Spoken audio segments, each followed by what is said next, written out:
Friends, welcome back to my channel R K classes. तो 12th class का ये chapter 10 है। तो आप लोगों के 12th के एग्ज़ाम स्टार्ट होने वाले हैं, Haryana board and CBSE board के। तो इस चैप्टर का हम ओवरव्यू लेंगे। ओके, तो इस वीडियो में कोई भी क्वेश्चन सॉल्व करके आपको नहीं दिखाऊंगा। ओवरव्यू लेंगे कि किस तरह के क्वेश्चन आते हैं इसमें, और ये कुछ बेसिक मैं आपको इसमें डिटेल में बता दूँगा। ओके, ताकि इस चैप्टर का आप ओवरव्यू ले सकें, क्योंकि एग्ज़ाम स्टार्ट होने वाले हैं। तो कई बार 1 मार्क्स के 2 मार्क्स के क्वेश्चन इसी तरह से आ जाते हैं। ओके, तो इंट्रोडक्शन में हमारा कुछ नहीं है, इसमें वेक्टर वगैरह पढ़ेंगे हम। ओके, तो जो आपका 10.1 है, इसमें आपका कुछ नहीं आ रहा। ओके, इसमें से अगर आप ध्यान भी नहीं दो तब भी कोई प्रॉब्लम नहीं, क्योंकि इसमें से कोई भी क्वेश्चन नहीं आता। तो अब हम देखते हैं चैप्टर 10 का 10.2। ठीक है, इसमें हमारा सिंपल एक आता है टर्म, एडिशन ऑफ वेक्टर। तो वेक्टर को हम ऐड करते हैं, कैसे सिंपल ऐड हो जाते हैं। जैसे हम 2+2 करते हैं तो 4 आता है, ऐसे इसमें भी हम ऐड कर सकते हैं। तो देखो ऐड का अगर हमारा देखो वेक्टर के सेम डायरेक्शन में जो जाते हैं वो दोनों ऐड हो जाते हैं, इसके अपोजिट डायरेक्शन वाला इक्वल आता है। जैसे ये देखो, ये मेरे यहाँ जा रहा है, ये भी इधर जा रहा है, यहाँ दोनों हेड हेड मीट हो गए। ओके, एक हेड इसके टेल से मीट है। ओके, तो ये जो होगा ना, अगर मैं ए इसको मानो एक टर्म ए बी और ये प्लस बी सी, तो ये किसके इक्वल आता है, मेरा ए सी। ओके, यहाँ देखो A B plus B C equal A C, इसी को हम एडिशन ऑफ वेक्टर बोलते हैं। तो हम सिंपल ऐड कर देते हैं इन वेक्टर में। वेक्टर के मतलब जो वेक्टर होता है हमारा, जैसे ए लेंगे हम I1 plus 2j plus 3k, और अदर कोई वेक्टर लेंगे तो इनके जो कॉफिशिएंट होते हैं 1 और इसका अदर का होगा, वो आपस में ऐड हो जाते हैं। तो इसी को हम एडिशन ऑफ वेक्टर कहते हैं। ओके, इसमें कोई आपका वो नहीं है, ये सिंपल हमारा ईजी है। ओके, इसके बाद इसमें हमारा आती है प्रॉपर्टी ऑफ वेक्टर एडिशन। तो इसमें प्रॉपर्टी वही होती है कि a+b करो आप, चाहे b+a करो, हमारा सेम ही आना है। इसको हम बोलते हैं कम्यूटेटिव प्रॉपर्टी है। हाँ, यहाँ देखो कम्यूटेटिव प्रॉपर्टी। ओके, तो इस तरह का एडिशन ऑफ को हम बोलते हैं। अब आते हैं नेक्स्ट, अब आता है हमारा multiplication of a vector by scalar. Okay, इसमें हम दो तरह के मल्टीप्लिकेशन को पढ़ेंगे।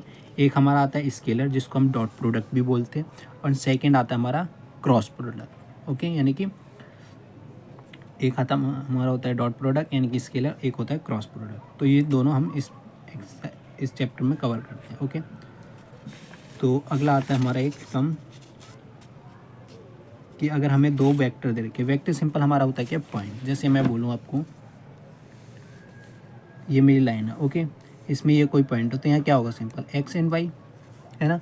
अब वहीं वेक्टर की बात करें हम, तो ये किस में आ जाते हैं, 3 डायरेक्शन में। तो 3D में पढ़ा है ना आप लोगों ने, जैसे ये होता है x, ये y हो गया, ये z हो गया। कोई पॉइंट मैं कहीं पे प्लेस कर दूँ यहाँ, तो ये क्या होगा, यहाँ पर यहाँ x भी होगा, y भी होगा एंड z भी होगा। ओके, ये मेरे 3 डायरेक्शन। इसी में अगर मैं i, j and k put कर दूँ इसके साथ, तो ये क्या हो जाता है, मेरा वेक्टर इक्वेशन। ओके, तो इस तरह की इक्वेशन को क्या कहते हैं, हम वेक्टर।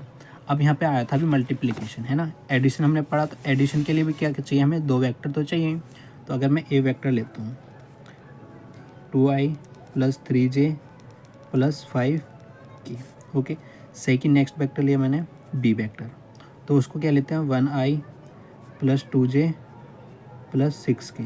ओके, कुछ भी वेक्टर ले सकते हो अपनी तरफ से, वो तो हम समझाने के लिए। ओके, अगर मैं यहाँ बोलूँ एडिशन, यानी कि a प्लस बी वेक्टर, कितना आएगा आपको डायरेक्ट ऐड करना, 2 + 1 2 i plus 3 + 2 5j plus 5 + 6 11k। जैसे हम सिंपल करते थे ना, 5x प्लस 6x कितना होगा आपका 11x। तो इस तरह की क्वेश्चन है, सिंपल और कुछ नहीं। तो a प्लस बी मेरा क्या है, ये टर्म। ओके, वहीं अगर हम इनको मल्टीप्लाई करें, तो मल्टीप्लाई में हमारे दो पार्टों में डिवाइड हो जाते हैं। तो पहला पार्ट क्या होता है हमारा, स्केलर, ये जिसको हम बोलते हैं dot product. Okay, and second हमारा आता है क्रॉस प्रोडक्ट। ओके, दोनों का डिफरेंट अलग होता है। स्केलर अगर प्रोडक्ट का अगर फॉर्मूले की हम बात करें, स्केलर प्रोडक्ट, ओके, इसका फॉर्मूला होता है हमारा ए डॉट बी। अभी मैंने बताया ना, इसको हम डॉट प्रोडक्ट भी बोल सकते हो, तो ए डॉट बी होता है। तो इसका फॉर्मूला क्या होता है,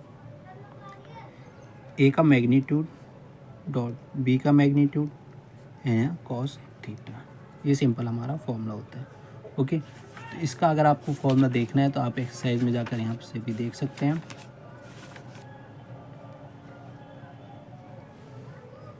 ओके, अब आता है हमारा क्रॉस प्रोडक्ट, तो C P cross product. Okay, तो क्रॉस से सिंपल ही समझ आ रहा है, क्रॉस लगता है डॉट से, डॉट लगता है, तो ए क्रॉस बी।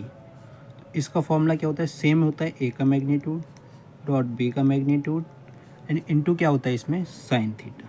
फ़र्क इतना है बस, चेंज हो जाता है, यहाँ होता है हमारा कॉस थीटा, यहाँ क्या आ जाता है साइन थीटा। ओके, ये हमारे दो फॉर्मूले होते हैं। ओके, इन्हीं में हमारा कुछ होता है कि जब हम ए डॉट बी कर रहे हों